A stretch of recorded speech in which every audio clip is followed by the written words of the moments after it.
On the night of June 14, 2017, an electrical cable short-circuited inside a deep-freeze cold storage plant in Odisha, India. The facility belonged to Teekay Marines, a major seafood exporter. The resulting fire swept through the freezing warehouse, melting and incinerating hundreds of thousands of kilograms of raw materials, packaging, and frozen shrimp and fish.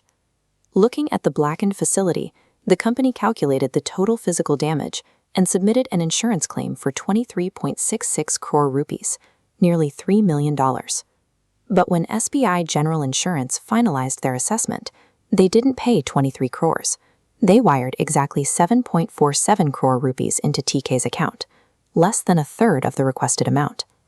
That 16 crore shortfall sparked a bitter legal battle. It forced the courts to answer a seemingly simple question. When a warehouse burns down, how do you measure what was actually lost?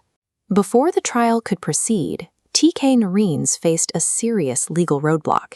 They had signed a discharge voucher, legally accepting that 7.47 crore payout as a full and final settlement. The company argued they only signed that document because they were suffocating under pressure from their banks. They needed that partial payout immediately to service their massive working capital loans. The National Consumer Disputes Redressal Commission reviewed the timeline and agreed. They ruled that executing a release voucher under extreme financial distress does not erase a policyholder's right to pursue the remaining balance. With the trial allowed to continue, the court turned its attention to the core dispute.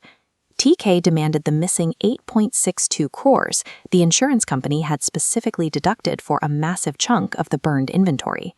The insurance company didn't deny that over 236,000 kilograms of seafood had physically turned to ash. Instead, they made a highly unusual argument. They claimed that specific pile of seafood had zero financial value before the fire even started. This presented an incredibly difficult forensic challenge. If the physical product is already gone, how do you prove it was completely worthless? When the insurance surveyor arrived at the scene, the physical inventory was a total loss. To make matters worse, Teekay Marines failed to provide the crucial inward and outward stock movement registers that would show exactly what had been stored in the freezer. Without a physical paper trail, the surveyor had to reconstruct the contents of the warehouse mathematically, using the company's past economic trends.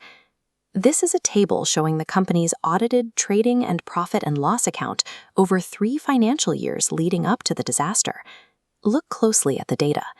In the 2015 to 2016 financial year, Teekay's revenue dropped by almost half compared to the previous year.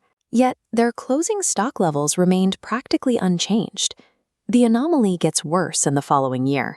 In 2016 to 2017, the sales figures declined even further, but the value of the stock sitting in the warehouse actually increased to nearly 24 crores. By the time the fire broke out in June 2017, the company's gross profit ratio had crashed from over 14% down to a catastrophic 0.48%. This financial footprint paints a very specific picture. Teekay wasn't running a thriving, high-turnover export business. They were operating a stagnant warehouse, stockpiling massive amounts of product that they simply could not sell. That stagnation is fatal in this specific industry. According to the Marine Products Exports Development Authority, frozen seafood has a strict maximum shelf life of just 24 months. This table shows how the surveyor calculated the company's stock holding ratios. By dividing the total closing stock by the monthly turnover, they determined exactly how many months, on average, inventory was sitting in the freezer. The data tracks a clear upward trajectory. The average holding period climbs from 2.83 months to 5.13 months, peaking at a dangerous 6.78 months across the entire inventory. Because they were still making some sales, this math exposes a grim reality. Teekay was buying fresh material and selling it immediately to keep the lights on, while older stock was continuously shoved to the back of the freezer, accumulating and rotting past its expiration date year after year. This is a table showing the surveyor's final pro rata conversion. Using those holding ratios, they mathematically split the ashes into 2 categories: performing stock that was active and sellable, and non-performing stock, the obsolete, expired inventory, isolating its exact value at 8.62 crore rupees. The insurance company didn't pull that deduction out of thin air. It was a precise forensic valuation. They refused to pay for dead inventory that had already lost its commercial utility long before the first spark ever fell. The National Consumer Disputes Redressal Commission delivered a decisive ruling. They sided completely with the insurance company, upholding the surveyor's math and rejecting Teekay's demand for the remaining balance.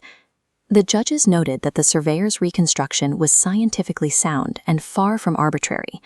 Furthermore, the alternative calculation was entirely justified by the company's own failure to hand over accurate daily stock ledgers.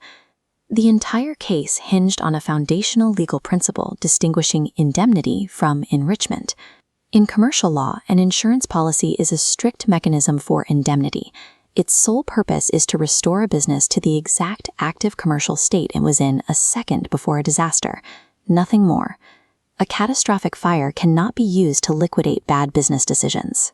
It does not act as a magical buyer for a company's failed, unsellable products. If a physical product loses its commercial value while sitting in a freezer, a disaster cannot resurrect it. In the eyes of the law, a company cannot burn its way to a profit.